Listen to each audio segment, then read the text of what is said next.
اعوذ باللہ من الشیطان الرجیم بسم اللہ الرحمن الرحیم وبہ نستعین۔ سب سے پہلے میں اس پرشکوہ اجتماع میں تشریف لانے والے تمام علماء کرام، ہمارے مہمانان، مجلس وحدت مسلمین پاکستان کے قائدین، بالخصوص علامہ راجہ ناصر عباس جعفری، اور دور دراز سے گلگت سے اور پورے بلتستان سے تشریف لانے والے علماء، زعماء، سادات، سرکردگان، آپ تمام جوانوں کا شکریہ بھی ادا کرتے ہیں اور آپ سب کی خدمت میں سلام پیش کرتے ہیں۔ علماء اور مقررین کی بڑی تعداد یہاں تشریف فرما ہے۔ مرکزی قائدین سے بھی ہم نے ان کے پرسوز خطابات سننے ہیں۔ مختصراً نمائندگی کے لیے یہاں حاضر ہوا ہوں۔ جیسا کہ آپ سب جانتے ہیں کہ وطن عزیز پاکستان معرض وجود میں آ کر 74 سال گزر چکے ہیں۔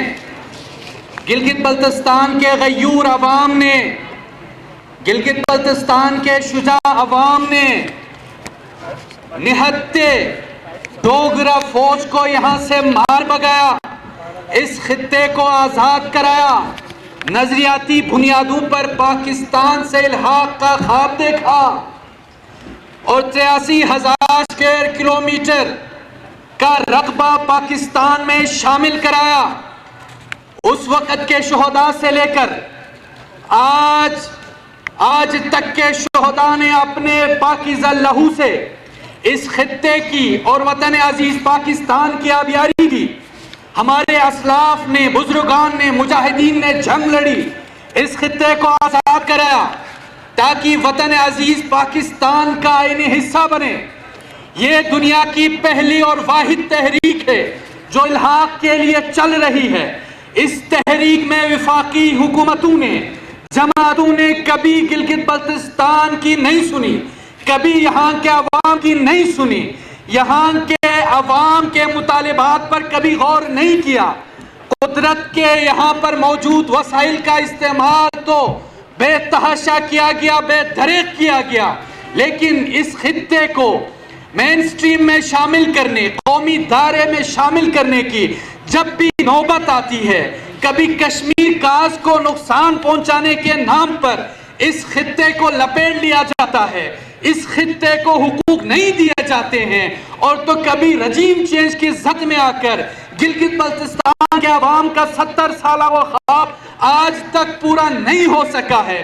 مجلس وحدت مسلمین کا، آپ کی اور میری جماعت کا، محروموں کی جماعت کا، مظلومین کی جماعت کا روز اول سے یہ مطالبہ رہا ہے، ہماری یہ ایفرٹ رہی ہے کہ یہ خطہ پاکستان کا آئینی حصہ بنے، آئینی صوبہ بنے، جس طرح دیگر صوبوں کو حقوق حاصل ہے۔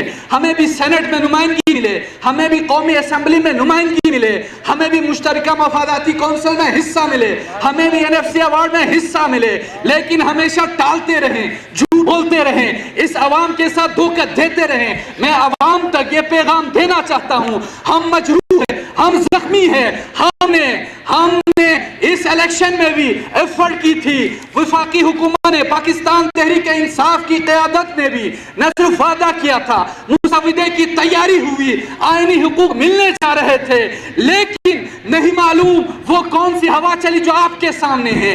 رجیم چینج کے ساتھ نہ صرف پاکستان کو امریکہ کے سامنے لٹانے کی کوشش کی، بلکہ گلگت بلتستان کو آئینی صوبہ بنانے کا وہ عظیم منصوبہ، اس خواب کو بھی نہ صرف ختم کر دیے گئے، بلکہ یہاں کے 22 لاکھ عوام کے دلوں کو بھی زخمی کر دیا گیا۔ میں اداروں سے پوچھنا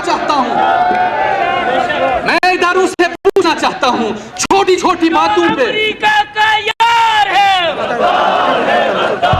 جو امریکہ کا یار ہے۔ 23 مارچ کو اعلان ہونا تھا، قومی دھارے میں گلگت بلتستان نے شامل ہونا تھا، لیکن اور ہم نے یہ بھی کہا کہ کشمیر کا مسئلہ بھی گلگت بلتستان کا اور پاکستان کا اور ہر باشعور انسان کا مسئلہ ہے. ہم کشمیر گاز کو نقصان نہیں پہنچانا چاہتے ہیں. کشمیر میں بھی جو مظالم ہو رہے ہیں اس پہ بھی ہماری جماعت کھڑی ہے، لیکن کشمیر کے تصفیے تک گلگت بلتستان کو اگر قومی اداروں میں نمائندگی دے تو اس سے نہ صرف کشمیر گاز کو فائدہ پہنچے گا بلکہ پاکستان مضبوط ہو جائے گا اور پاکستان کے دشمن ذلیل و خوار ہو جائیں گے. لیکن افسوس کے ساتھ ہماری اسٹیبلشمنٹ، ہماری وفاقی جماعتیں اور وہ خفیہ طاقتیں ہمیشہ وہ کام کرتی ہیں جس سے وطن عزیز پاکستان کو نقصان پہنچے، یہاں کے عوام کو نقصان پہنچے. یہاں پر حقیقی محب وطنوں کو دیوار سے لگایا گیا. ہمیشہ اس خطے کے ساتھ یہی ہوتا رہا اور آپ لوگ یہ پیغام لے کے جائیں. ہم ان کے گھر بھاں پکڑ لیں گے، ہم ان کو آسانی سے ان کو نہیں چھوڑیں گے. وہ ہمیں جواب ان کو دینے ہوں گے کیوں کر ہمارے ساتھ کھیلا جا رہا ہے. آج تو وطن عزیز پاکستان کے ساتھ بھی کھلواڑ ہو رہا ہے. اس وطن کو بھی امریکہ کی کالونی بنانے کی کوشش ہو رہی ہے. تو سن لے، ہم سیاچن کے پاسبان ہیں. سن لے، ہم وہ ہیں جس نے کرگل پہ قبضہ کیا تھا.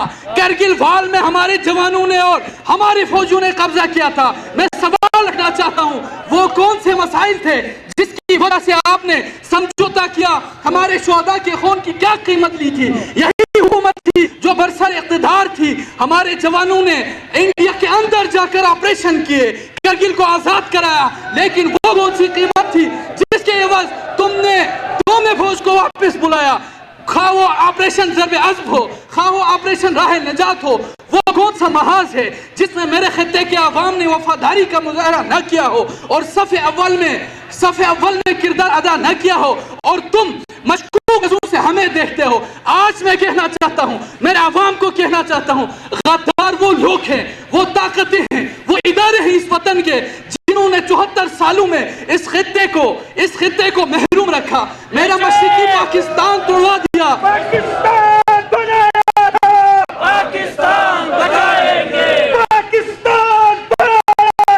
پاکستان بچائیں گے. جو امریکہ کا یار ہے، غدار ہے، غدار ہے. جو امریکہ کا یار ہے. ابھی گلگت بلتستان کے عوام نے سنا، ابھی عجیب غریب جو حکومت آئی ہوئی ہے، مہنگائی کم کرنے کے لائی تھی نا. دیکھیے تمہاری شکلیں. اس حکومت نے پہلا حملہ کیا گندم سبسڈی پر. ہم خیرات نہیں مانگ رہے، میرے عوام سنیں، ہم خیرات نہیں مانگ رہے. ہمیں تمہاری خیرات کی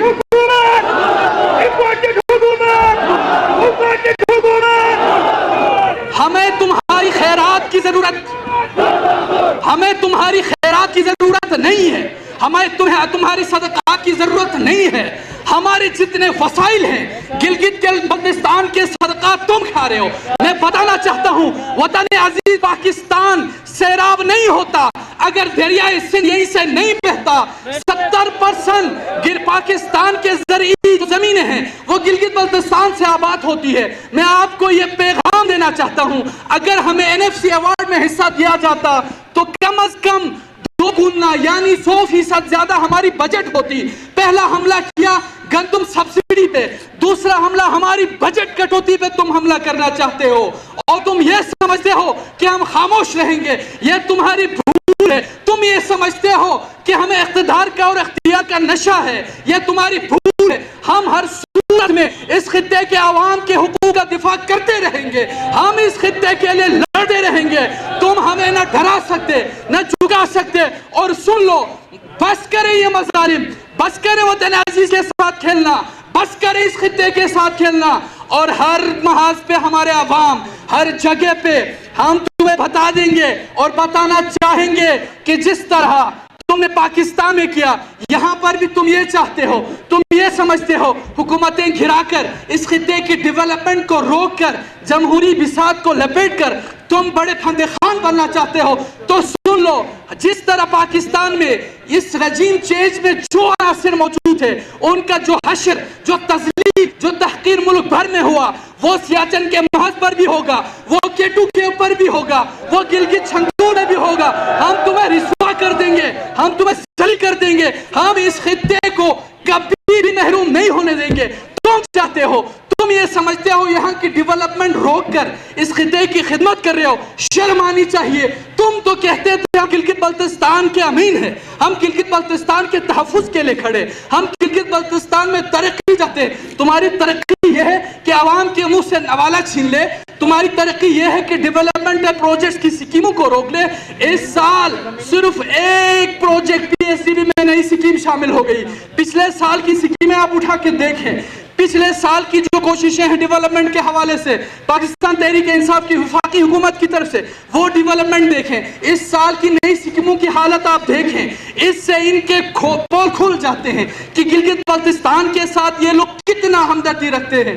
تو میرے عوام, آپ نے ہوشیار رہنا ہے, آپ نے بیدار رہنا ہے, آپ نے آگاہ رہنا ہے. ہم نے کسی دباؤ میں نہیں آنا ہے, ہم نے کسی خوف میں مبتلا نہیں ہونا ہے. ہم انشاءاللہ ہماری الحاق کی تحریک, پاکستان کے آئینی اداروں میں شمولیت کی تحریک ہر صورت میں ہم چلاتے رہیں گے اور ہر حال پہ چلاتے رہیں گے. اگلا مسئلہ گلگت بلتستان کے اداروں کی آتی ہے, گلگت بلتستان کے بالخصوص تعلیمی اداروں کی آتی ہے. میں یہ بات یہاں پہ آن ایئر بتانا چاہتا ہوں, واضح طور پر میں بتانا چاہتا ہوں, ان اینونس تم نے فرقوں میں تقسیم کیا ہوا ہے. گلگت بلتستان کے عوام جسد واحد کی طرح ہے. سنی شیعہ میں تم نے بانٹا ہے, نور بخشیہ میں تم نے بانٹا ہے, اسماعیلی شیعہ میں تم نے بانٹا ہے. ہم کلمہ لا الہ الا اللہ کے تلے ایک ہے, سبز پرچم ہلال کے نیچے ہم ایک ہے.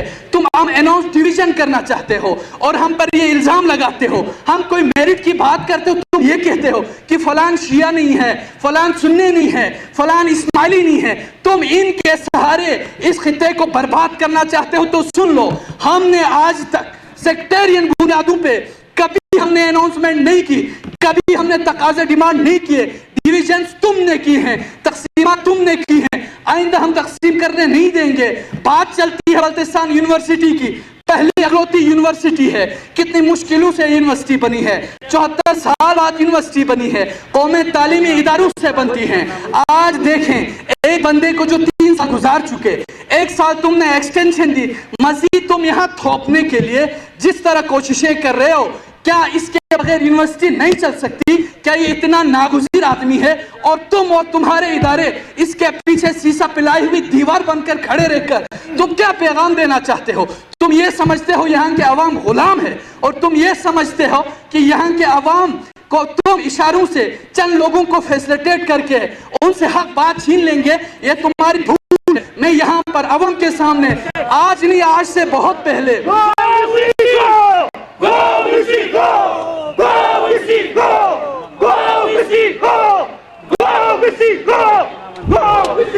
مجھے کہہ رہے ہیں مختصر کریں, انشاءاللہ علماء تشریف فرمائے. میں یہاں پہ بتانا چاہتا ہوں, کسی بھی ادارے کو ثبوت چاہیے میرے پاس آ جائیں. میں نے نمبر 1 اداروں کو اپنا میسج پہنچایا. کس وقت؟ جب مجھے پتا چلا کسی کو کوئی سیٹ نوازنے جا رہا ہے. نمبر 1 2 3 4 سب کو میں نے میسج پہنچایا. میں نے میسج پہنچایا کہ فلان کے گھر پہ قیام کیا ہے, ان کو نوازنا چاہ رہا ہے. تو کہا گیا ممکن نہیں ہے, ان کی ڈیفرنٹ ڈگری مختلف ہے, یہاں تو کوئی ڈپارٹمنٹ ہی نہیں ہے. بعد میں کیا دیکھا, نیا شعبہ کھلا, نئی ڈپارٹمنٹ کھلی, ان کی اپائنٹمنٹ ہو جاتی ہے. میں نے کہا ہنڈس, اب بتائیں, میں عوام کے سامنے کہہ رہا ہوں, اس طرح کے ایک واقعات نہیں ہے, 20 واقعات ہے. ایک ڈپارٹمنٹ ابھی کھلنا ہے, وہ اس لیے ڈپارٹمنٹ نہیں کھل رہا ہے چونکہ کسی کے عزیز کو چاہتے کہ ابھی ڈگری کمپلیٹ ہونے والی ہے. بس کریں, یہ مذاق, اس یونیورسٹی کے ساتھ کھلواڑ بند کریں, منہ نہ کھلوائیں. بہت سارے راز ہیں اس سینے میں, بس کریں یہ مذاق. صدر عارف علوی تک بھی ہم نے پیغام پہنچایا ہے, وزیر اعلیٰ گلگت بلتستان تک بھی ہم نے پیغام پہنچایا ہے, اور یہ پروپیگنڈا کیا جا رہا ہے کسی یونیورسٹی میں اگر کنوکیشن نہ ہو تو ڈگریاں نہیں ملتی. واہ, اتنا بڑا مذاق. آگے سنیے, مجھے جس بات کی تشویش ہے, جس طرح مسعود چپڑاسی کو مار دیا گیا, جس طرح ایان علی تفتیشی کیس میں جو آفیسر تھا اس کو مار دیا گیا, بعید نہیں یہی لوگ انہیں ٹیشو پیپر کی طرح ڈسپوز آؤٹ کریں اور یہ عوام تک یہ پیغام دینا چاہیں کہ ان کو یہاں کے عوام نے کیا ہے. ابے صرف یہ فرد نہیں ہے، وہ مائنڈ سیٹ ہے جس نے یونیورسٹی کے ساتھ کھیلنے کی کوشش کی ہے، وہ تمام سہولت کار ہے جس نے یونیورسٹی کو اس نہج پہ پہنچایا ہے، اس تعلیمی ادارے کو برباد کر دیا ہے. ہمارے عوام صرف اس کا نہیں ان سب کا محاسبہ کریں گے، ہر صورت میں کریں گے جو اس جرم میں برابر کے شریک ہے. آڈیٹر جنرل آف پاکستان کی طرف سے جو رپورٹ آئی اس کے بعد بھی اگر کسی کو کوئی یہ سمجھتا ہے کہ وہ معصوم ہے تو میں ان سے گزارش کرتا ہوں اس معصوم کو اپنے گھر میں لے جا کے بٹھائیں. ہمیں ایک دفعہ پھر آپ سب کا میں شکریہ ادا کرتا ہوں، میں سلام پیش کرتا ہوں، میں داد دیتا ہوں. مختصر سی کال پہ یہ اجتماع ہوا، آپ سب تشریف لائے اور انشاءاللہ آپ کا یہ حقیقی نمائندہ، آپ کا یہ عوامی نمائندہ انشاءاللہ آپ کی نمائندگی ہر فورم پہ کرتے رہیں گے.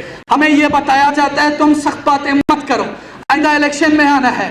میں الیکشن کے خوف سے کسی پریشانی میں پریشر میں مبتلا ہونے والا نہیں ہوں، کیونکہ میں اس بات پہ یقین رکھتا ہوں خدا کی طاقت کے بعد اگر دنیا میں کوئی طاقت ہے تو یہی عوام ہے، اور اسی عوام نے عزت دی، علماء نے عزت دی ہے. تم سمجھتے ہم تمہارے ساتھ ہیں. ہماری قیادت آگے بڑھیں گے. ہم خادم ہیں ہماری قیادت تم کے، ہم خادم ہیں ہمارے علماء کے، ہم خادم ہیں ہمارے عوام کے، اور آپ پیچھے ہیں تو انشاءاللہ دنیا کی کوئی طاقت نہ ہمیں کمزور کر سکتی ہے، نہ ہمارے حقوق چھین سکتے ہیں. ایک مسئلہ خالصہ سرکار کے حوالے سے میں نے آغا صاحب سے بھی گزارش کی، یہاں کی زمینیں یہاں کے عوام کی ہے. لینڈ ریفارمز کمیٹی بن چکی ہے، اس لینڈ ریفارم کمیٹی کے فیصلے آنے تک میں حصہ ہوں آپ کے، انشاءاللہ آپ کی ترجمانی کریں گے، اور انشاءاللہ تمام سٹیک ہولڈرز کو لے کر ہم وہ فیصلہ کرنے جائیں گے جو عوام کے حق میں ہوگا اور جو گلگت بلتستان کی تعمیر و ترقی کے لیے اور یہاں کے عوام کے حقوق کا ضامن ہوگا. ہر محاذ پہ ہر میدان میں ہم لڑیں گے. لیکن میں یہ بھی آخر میں بتانا چاہتا ہوں، میرے پاس رپورٹیں ہیں، اس وقت گلگت بلتستان کو ڈیوائیڈ کرنے کی کوششیں ہو رہی ہیں، سنی شیعہ کے نام پہ تقسیم کرنے کی کوششیں ہو رہی ہیں، مختلف علاقوں کے نام پر تقسیم کرنے کی کوششیں ہو رہی ہیں، زبانوں کے نام پر اور کاسٹ کے نام پر تقسیم کرنے کی کوششیں ہو رہی ہیں. آپ نے ہوشیار رہنا ہے، آگاہ رہنا ہے، بیدار رہنا ہے اور آگے بڑھنا ہے. اور انشاءاللہ آپ دیکھیں گے کہ ہر محاذ پر آپ کا یہی حقیقی نمائندہ آپ کی ترجمانی کریں گے. اور مجھے پیغام بھیجا ہے وزیر اعلیٰ گلگت بلتستان نے، کیونکہ انہوں نے آنا تھا، وعدہ کیا تھا اس کانفرنس میں، انہوں نے ان کی طرف سے آپ سب کو سلام بھیجا ہے اور یہ کہا ہے کہ انشاءاللہ یہ حکومت عوام کی ترجمانی کے لیے صف اول کا کردار ادا کرے گی، اور ہم بھی عوام کی نمائندگی کرنے کے لیے، عوام کے حقوق کی پاسداری کے لیے انشاءاللہ ہم حکومت میں بیٹھے ہیں، ہم کسی فورم پہ بیٹھے ہیں تو آپ کی خدمت کے لیے بیٹھے ہیں. بہت شکریہ آپ سب کا. ماشاءاللہ.